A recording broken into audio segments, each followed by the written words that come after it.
एक बार फिर से कृष्णाय वासुदेवाय हरये परमात्मने प्रणतः क्लेशनाशाय गोविन्दाय नमो नमः।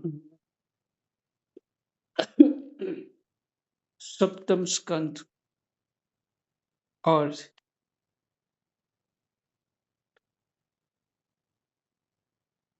प्रथम अध्याय, और हमारा पाठ हो चुका है 20 श्लोक तक।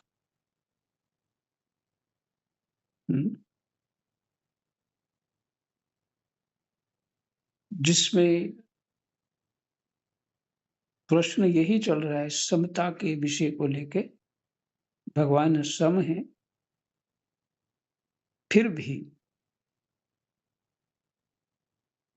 भगवान गुण दोष नहीं देखते। तो कारण क्या है? पर संसार में देखा जाता है कि जिनके दोष होते हैं उनको कष्ट होता है। जो गुणवान है, मने परोपकारी हैं, दयावान हैं, दानवीर हैं, उनको सुख प्राप्त होता है। अर्थात जो जीवन में हम दूसरों को सेवा इत्यादि देते हैं, जो भी देते हैं वही मिलता है। तो तो दुष्टों को तो कष्ट मिलना चाहिए। इसलिए युधिष्ठिर जी ने पूछा था कि शिशुपाल तो बचपन से ही जब वो तोतली भाषा में बोलता था, तब से वो गालियां देता है। तो इसलिए, और दूसरा उसके साथ था दंत वक्त्र। तो इनको परम प्राप्ति, अपना स्वरूप कैसे प्राप्त हो गया? भगवान में समा जाना अर्थात अपना स्वरूप प्राप्त हो जाना, जिसके लिए बड़े बड़े मुनि यत्न करते।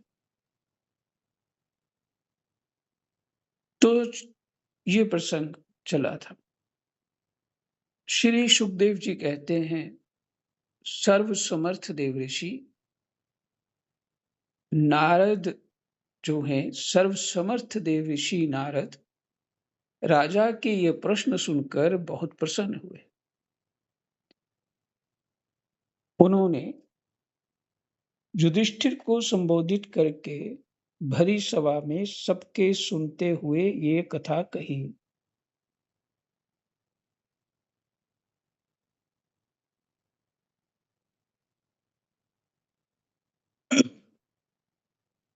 नारद जी ने कहा, युधिष्ठिर, निंदा स्तुति सत्कार और तिरस्कार इस शरीर के ही तो होते हैं। निंदा स्तुति माने प्रशंसा, सत्कार, सम्मान और अपमान इस शरीर के ही तो होते हैं। इस शरीर की कल्पना प्रकृति और पुरुष का ठीक ठीक विवेक ना होने के कारण ही हुई है। फिर से, इस शरीर की जो कल्पना है, प्रकृति और पुरुष का ठीक ठीक विवेक ना होने के कारण ही हुई है। कहते हैं कारण है कि जीव को, जिसको विवेक नहीं है, अर्थात अविवेकी को प्रकृति और पुरुष का ज्ञान नहीं है, इसलिए शरीर प्राप्त हुआ, क्योंकि वो कल्पना है।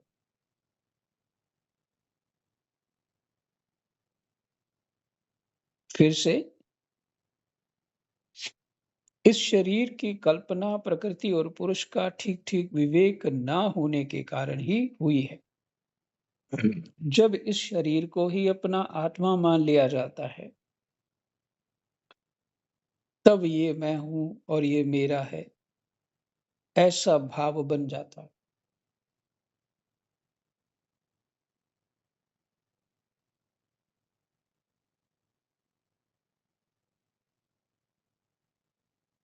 जब शरीर को ही अपना आत्मा मान लिया जाता है,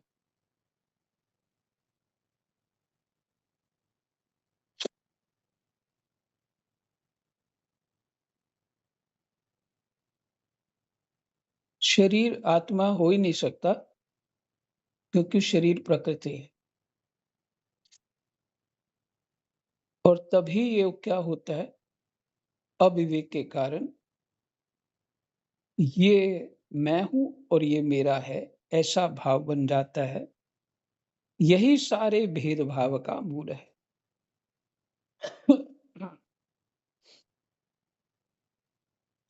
इसी के कारण ताड़ना और दुर्वचनों से पीड़ा होती है।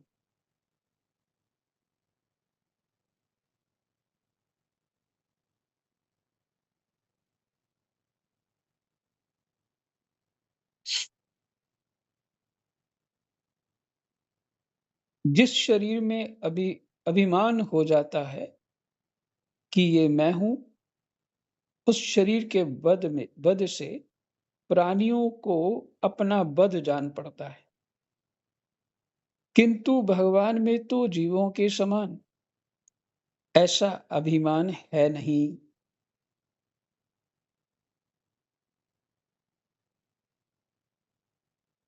जिस शरीर में अभिमान हो जाता है, जिस शरीर को मान लेता है कि मैं शरीर हूँ, ये तो निश्चित है कि हम सब शरीर ही मानते हैं। इससे इस शरीर को हम सब कुछ मानते हैं।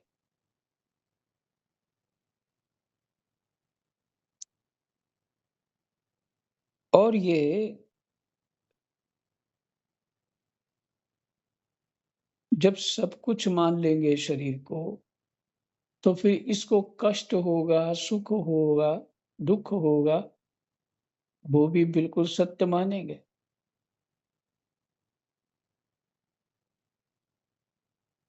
क्योंकि माया कैसे उसको इस शरीर में दृढ़ करती है, भूख प्यास के द्वारा। कि भूख प्यास जब लगती है, तो उस समय ये तो नहीं मानता कि मैं शरीर नहीं हूँ, या और कष्ट पीड़ाएं कुछ भी होता है, ये सुख दुख ही इस शरीर में हमें दृढ़ करके पक्का अविवेकी बना देते।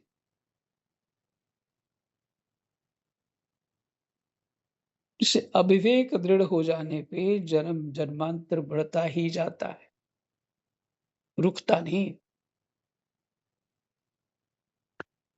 तो जब ये शरीर को ही हम सब कुछ मान लेते हैं, तो ये सब होगा ही जो हो रहा है। कोई हमें थोड़ी प्रशंसा कर देगा, हम प्रसन्न हो जाएंगे। सम्मान कर देगा, प्रसन्न हो जाएंगे। अपमान कर देगा, दुखी हो जाएंगे। जिसको मैंने अपना मान रखा है, उसको कुछ हो जाएगा तो हम परेशान हो जाएंगे, दुखी हो जाएंगे। तो ये जो क्रियाएं होती हैं, वास्तव में ये नारद जी कह रहे हैं, ये अज्ञान के कारण, अविवेक के कारण हो रही है। हमारे जो सुख दुख हैं, अविवेक के कारण हो रहे। पर ये बात समझ कैसे आए? इसलिए सद्व्यवहार के द्वारा चित्त को प्रसन्न करना होगा। सद्व्यवहार हम करेंगे, दूसरों के प्रति चित्त हमारा प्रसन्न होगा। जो भी सदाचार इत्यादि, अंतःकरण की शुद्धि इत्यादि ये जो है, ये उस बात को समझने के लिए कि मैं शरीर नहीं हूँ, तब ये समझ में होगा। हम रजोगुण और तमोगुण में गहरा डूबे हुए हैं, तो हमें ये बात समझ नहीं आएगी। सुख की कामनाओं से, दुःख की चिंताओं से और इससे दबे पड़े, ये रजोगुण है, तमोगुण है। इससे दबे पड़े हैं, तो ये बात कैसे समझ में आएगी कि मैं शरीर हूँ? क्योंकि वो बुद्धि सूक्ष्म होने पर चिंतन योग्य बनती है सत्व गुण में, और सत्व गुण के जब हमारा बढ़ता है, तभी हम ऐसा दृढ़ चिंतन कर पाते हैं। और फिर साधना की जाती है।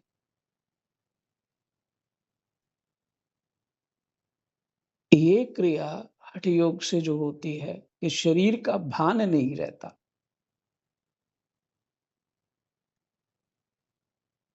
जीव अपनी चेतना तक पहुंच जाता है शरीर को छोड़ करके समाधि अवस्था में, तो उसको शरीर का भान नहीं रहता। ये भी एक उपाय है, क्योंकि समाधि अवस्था भी शुद्धि करती है। समाधि अवस्था प्राप्ति नहीं है, शुद्धि एक स्थिति है, एक स्तर है, प्राप्ति नहीं।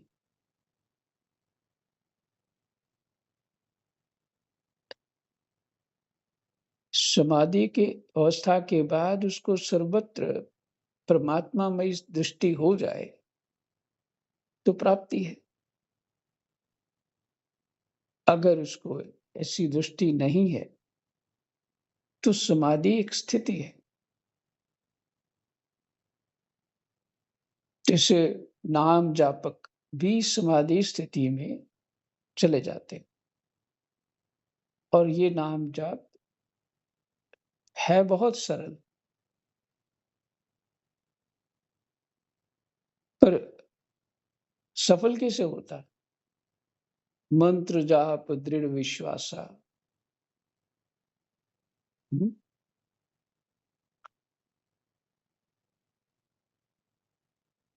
पंचम भजन जो वेद प्रकाश। शास्त्रोक्त भजन विधि होनी चाहिए, आचरण होना चाहिए, तब ये मंत्र जाप पे दृढ़ विश्वास होता है। यही नाम है। मंत्र महामनि विषय व्याल के, मेटत कठिन कुअंक भाल के। राम नाम जो है, भगवान शंकर ही कहते हैं, मंत्र महामनि विषय व्याल के, मेटत कठिन कुअंक भाल के।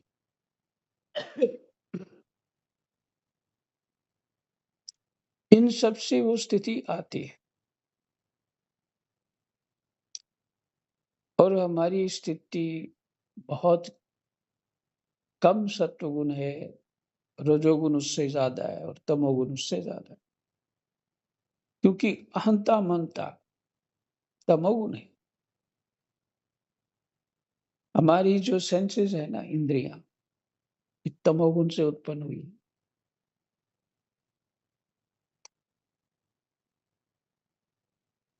इसलिए शास्त्र जो कहे उसके अनुसार चलिए।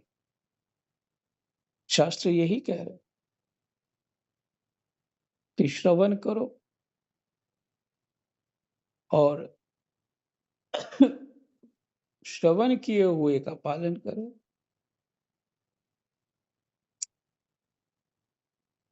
अपनी साधना जो गुरु प्रदत्त हो या जो समझ आती हो, शास्त्रोक्त होनी चाहिए। ऐसा करे तो निश्चित लाभ होगा। शरीर, मैं शरीर नहीं हूं, एक दिन अपने ही विवेक से ये स्थिति स्पष्ट हो जाएगी।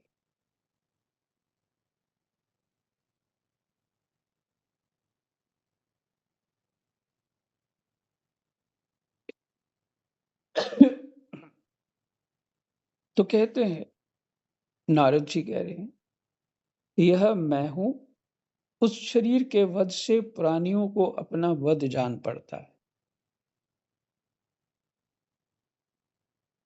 किंतु भगवान में तो ये तो होता है, कोई मेरे को मार दे, हाँ इसने मेरे को मार दिया, पर मेरा अज्ञान क्या है ये कहना चाहते हैं। मेरा अज्ञान क्या है कि मैं शरीर को ही सब कुछ मान रहा हूं। आगे पाठ आएगा, तितिक्षु ब्राह्मण, पीछे दत्तात्रेय भगवान, पीछे आपने सुना ऋषभ देव, सुखदेव, जड़ भरत, मान अपमान को कोई स्थिति नहीं उनकी, इधर विचार ही नहीं है। मान अपमान कोई वस्तु होती नहीं उनके लिए, क्योंकि शरीर कुछ नहीं है उनके लिए। लेकिन जब वो राजा थे तब तो वो सभी पालना कर रहे थे ना। लेकिन राज्य ठीक से किया तभी भजन करने की इच्छा हुई। मैंने अपना काम गृहस्थ का ठीक किया तो तभी जीव उससे बाहर हो सकता है। कि मैंने तो ठीक ठीक मेहनत कर लिया, इससे आगे तो मैं कुछ कर नहीं सकता अथवा कर नहीं सकती, पर किसी को लाभ हानि का कोई फर्क नहीं पड़ता है। तो स्वतः ही ये दिखता है जब ना जीव को, तो अपनों से वैराग्य हो जाता है, माने उनमें ममता नहीं रहती। अपने हैं, कोई नुकसान नहीं दे रहे हमको, कोई और किसी तरह का दुख नहीं दे रहे, ये मानना पड़ेगा। कोई दुख नहीं दे रहा, क्योंकि मेरे दुख सुख तो मेरे अज्ञान के चिंतन से ही है।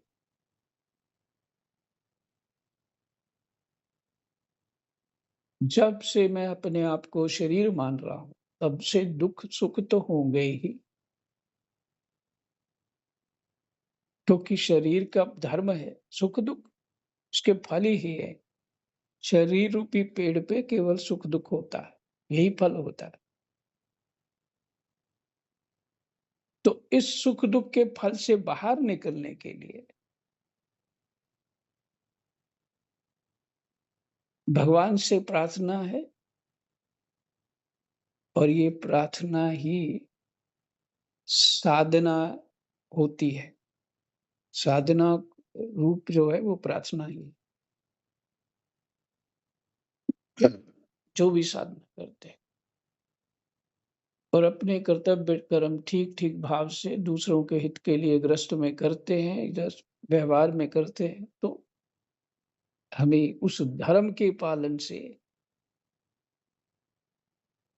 वैराग्य होता है, अर्थात डिटैचमेंट होती है सबसे, और डिटैचमेंट ही सुख है।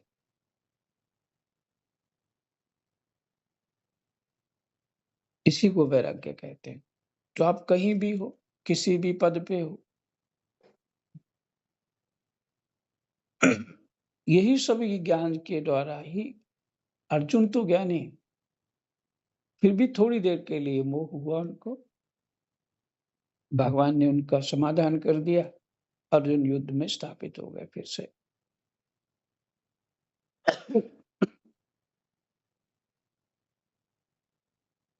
क्योंकि वहां अनायास ही मैं और मेरा खड़ा हो गया, ये मैं हूं, ये मेरा है। ये चिंतन अर्जुन में आ गया तो बस कांपने लग गए, सुख दुख। और फिर दूसरा धर्म, लौकिक धर्म, किनको मार दूंगा, गुरु को मारना पड़ेगा, रिश्तेदारों को मारना पड़ेगा तो महापाप है इत्यादि बुद्धि फिर अहंता ममता से जुड़ी तब।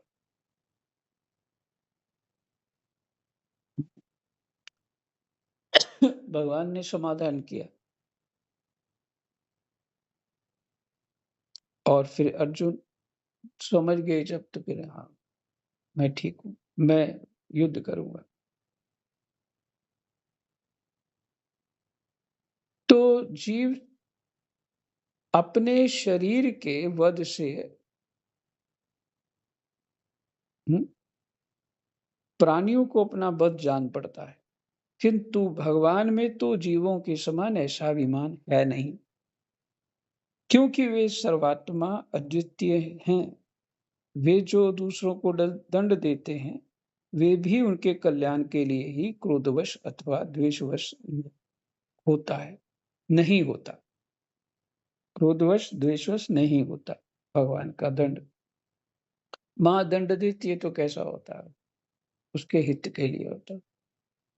लेकिन ये अब भगवान बता रहे हैं कि भगवान जी की महिमा बता रहे हैं, लेकिन कारण जो बताया पीछे कि ये मैं और मेरा जो भाव है, जो अज्ञान की स्थिति से हम अपने आप को अपना शरीर मानते हैं।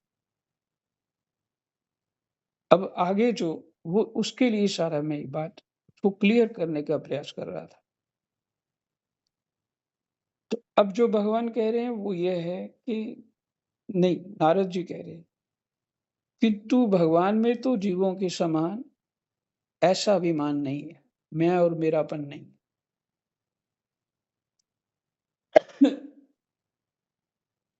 भगवान में जीवों के समान मैं और मेरापन नहीं है,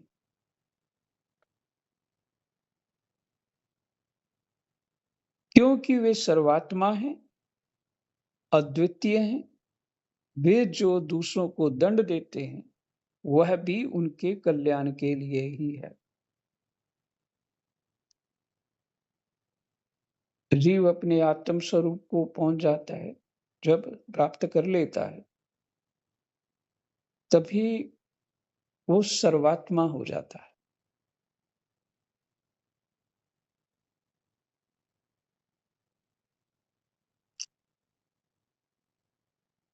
वह भी उनके कल्याण के लिए ही क्रोधवश अथवा द्वेषवश नहीं। भगवान दंड जो देते हैं, हित के लिए देते हैं। तब भगवान के संबंध में हिंसा की कल्पना तो की ही कैसे जा सकती। इसलिए चाहे सुदृढ़ वैर भाव से या वैरहीन भक्ति भाव से, भय से, स्नेह से अथवा कामना से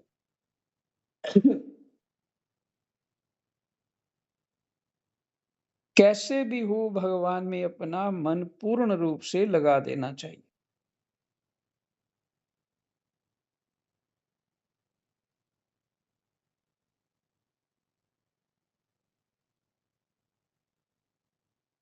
इसलिए चाहे सुदृढ़ बैर भाव से बैर करोगे भगवान से, तो भगवान को ही तो भज रहे हो, क्योंकि वैरी ज्यादा एकाग्रता से भजता है।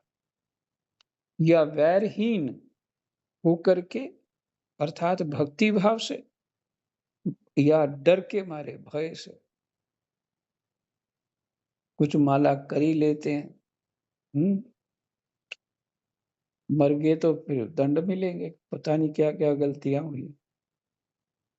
इस भय से जो करता है वो भी ठीक है, स्नेह से, प्रेम से अथवा कामना से जो भजता है वो भी ठीक है। पर भगवान को भजे, कामना से भी भजे तो भगवान को भजे। कैसे भी हो, कैसे भी हो, भगवान में अपना मन पूर्ण रूप से लगा दे।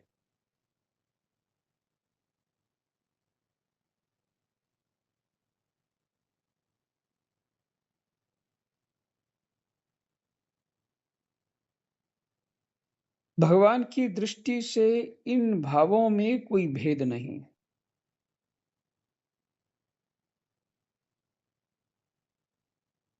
भगवान इनको गुण दोष नहीं मानते। युधिष्ठिर, मेरा तो ऐसा दृढ़ निश्चय है कि मनुष्य बैर भाव से भगवान में जितना तन्मय हो जाता है, उतना ही भक्ति योग से नहीं होता। निश्चित बात है।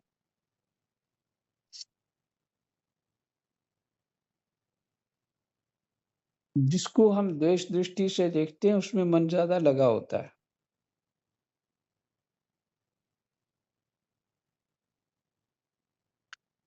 भृंगी कीड़े को लाकर भीत पर अपने छिद्र में बंद कर देता है, जो भृंगी कीड़ा होता है। कभी-कभी घरों में, पेड़ों में, जंगलों में भी, एकांत जगह में भी क्या होता है, कीड़ा काला सा होता है, वो करता रहता है, छोटा होता है। तो वो थोड़ा एक मिट्टी का दीवार पे कहीं छुपी हुई जगह पे घर सा बनाता है मिट्टी का, और उसमें कोई कीड़ा पकड़ के ले आता है और उसमें डाल देता है, फिर मिट्टी लगा देता है ऊपर। और भय के मारे ऊपर वाला गूं सुन रहा होता है जो, और कुछ दिनों बाद भीतर वाला भी भय के कारण उसका चिंतन हो रहा होता है उसको, तो भीतर वाला भी वैसा हो जाता है।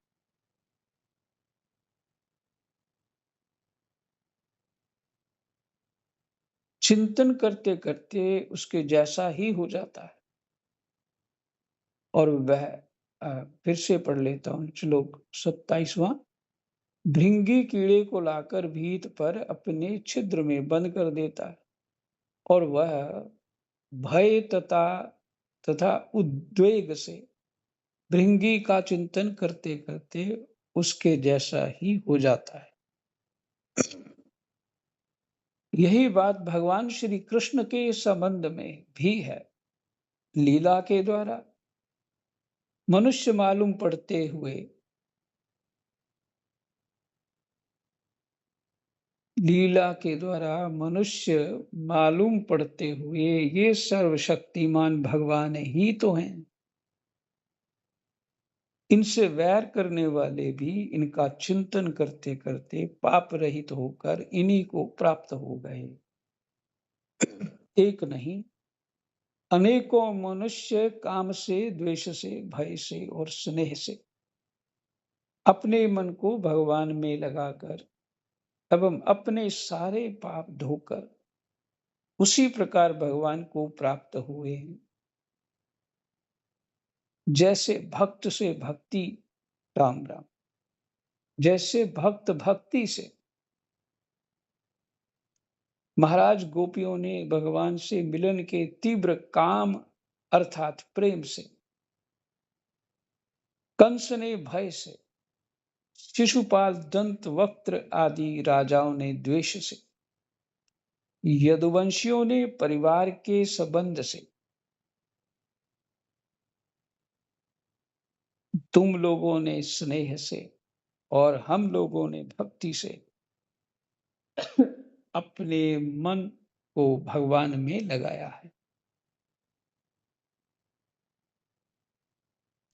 भक्तों के अतिरिक्त जो 5 प्रकार के भगवान का चिंतन करने वाले हैं, उनमें से राजा वैन की तो किसी में भी गणना नहीं होती, क्योंकि उसने किसी भी प्रकार से भगवान में मन नहीं लगाया।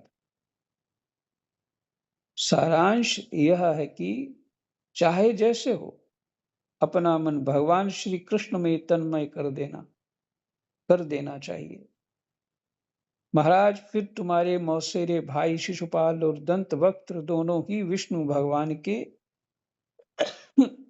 मुख्य पार्षद थे।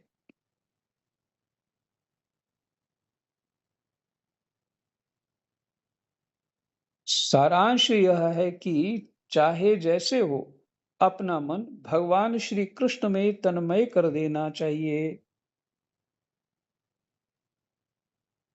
महाराज, फिर तुम्हारे मौसेरे भाई शिशुपाल और दंत वक्त्र दोनों ही विष्णु भगवान के मुख्य पार्षद थे। श्राप मिला था, जो नीचे आ गए थे मृत्यु लोक में, तो पूछा कि जल्दी से जल्दी कैसे फिर इस धाम में पहुंचे। तो कह रहे भक्ति से तो आपको 3 जन्म लग जाएँगे और द्वेष करोगे भगवान से तो एक ही जन्म में काम हो जाएगा। तो उन्होंने यही चुना, ठीक है जन्म लेते गालियाँ निकालें।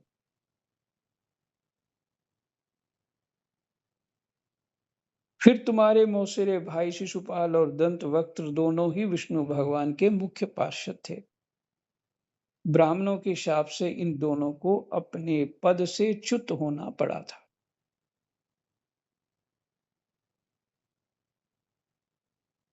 ब्राह्मणों के शाप से इन दोनों को अपने पद से च्युत होना पड़ा था। माने च्युत माने होता है गिर जाना अपनी स्थिति से।